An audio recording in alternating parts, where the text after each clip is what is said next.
আমরা ত্যাগের রাজনীতি করি, আমরা ভোগের রাজনীতি করি না, ঠিক না? আমরা যদি ভোগের রাজনীতি করতাম তাহলে আমরা কেউ আওয়ামী লীগ করতাম, কেউ বিএনপি করতাম।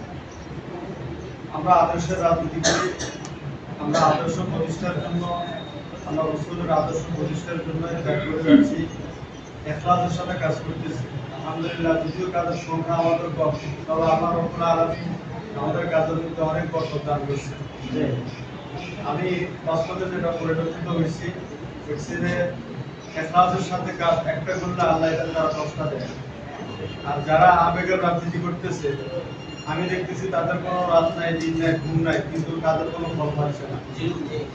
কিন্তু আমরা একটা কাজ করি, আল্লাহ আমাদের একটা কাজের দ্বারা 10টা কাজের বরকত দেয়।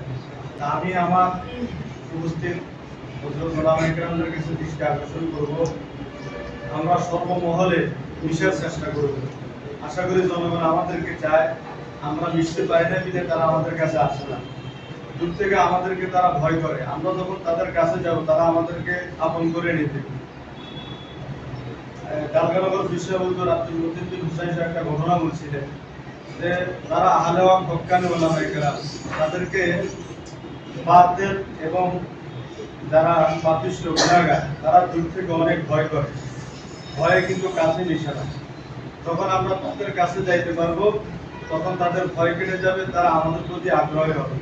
এই জন্য আমি সবার দৃষ্টি আকর্ষণ করব, আমরা আমাদের সেই লাজুকতা, সেই আপনার এই তাওয়াজু, এই সমস্ত বিষয়গুলো আমরা রেখে সাধারণ মানুষের সাথে মিশার চেষ্টা করব।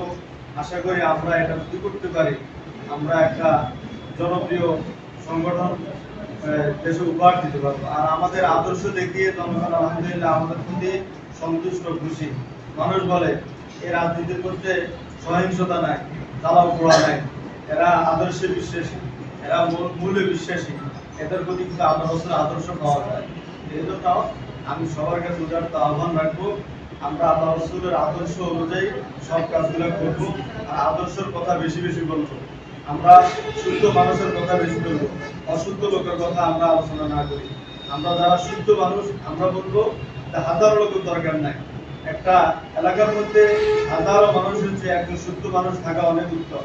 এজন্য আমরা শুদ্ধ হইতে চাই, শুদ্ধ রাজনীতি করতে চাই, আমরা আবেগের রাজনীতি নয়, বিবেকের রাজনীতি করবো। আমি এই আলোচনা রেখে আহ্বান রেখে আমি আমার আলোচনা শেষ করছি। আল্লাহ হাফেজ, আসসালামু আলাইকুম।